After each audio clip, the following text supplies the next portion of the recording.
Dr. Wood, author of the book Miracles in Minutes. Today I'm going to talk a little bit about some of the concepts of the book Miracles in Minutes and what is this book. Basically, it's a book on how to solve problems. Um, its main focus is on helping someone get out of pain quickly, talking about physical pain. But if you understand the way of thinking, you can also use it to solve relationship problems, financial issues, and anything else that's going on in your life. So the first thing I want to go over in the book is the problem is not the problem. So let's suppose you say I have back pain, and there's plenty of feelings and evidence that it hurts. You can be examined by a doctor, have an MRI, and says, yes, you have a herniated disc and all that stuff. But here's the thing, in knowing all that information, how much better are you? The answer is you're not. So it's like a ripple effect. So when there's a tsunami wave, the tsunami wiped out the village, and everybody goes, well, this big wave is the problem, but something's causing the wave. So what we want to look at is something called dysfunction. In other words, there's something that doesn't necessarily hurt, but is not functioning in your body. So, for example, one of the things I might show you in the book Miracles in Minutes would be, let's have you do some ankle exercises or ankle stretches. You're like, I don't get it, Dr. Wood. I told you my back's hurting and you're looking at my ankle.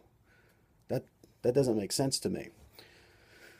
Well, because again, it's very myopic. I have a back problem, therefore it must be a back issue. Well, if someone has a drug problem, that's not the real issue. The real issue, there's some deep emotional pain, and they use drugs to escape away from the pain.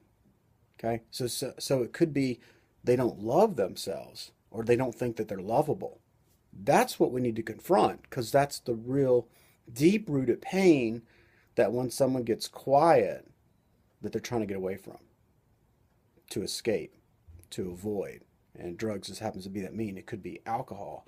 It could be infidelity. It could be multiple sexual relations. It could be excessive shopping. It could be gambling. It could be being a workaholic. Again, this is ways to escape.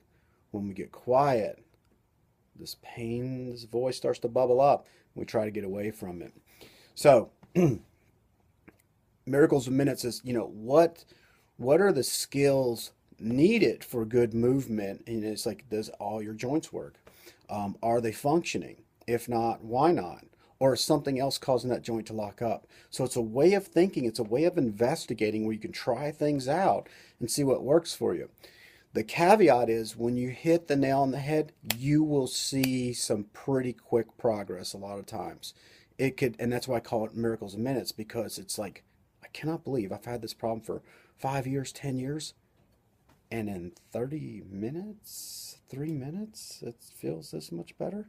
Now, it may stick, or it may need you to continue doing the exercise to continue to walk your way away from the problem.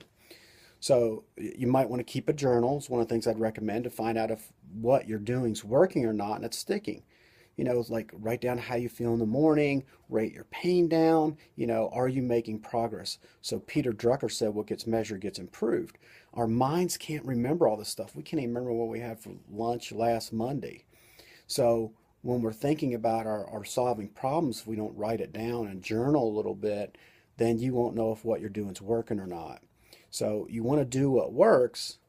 That's good time investment of your energy and your efforts and your time versus doing something that only helps you temporarily feel better, because that becomes very expensive and you lose your life in that. So again, Dr. Wood, author of the book Miracles Minutes, talk about a different way of thinking and what the book is about. And if you start to master some of the skills of that way of thinking, you can solve your health issue, and then you can start to use it, the way of thinking, to start solving relationship problems too. But that's another conversation. Thanks a lot and have a great day.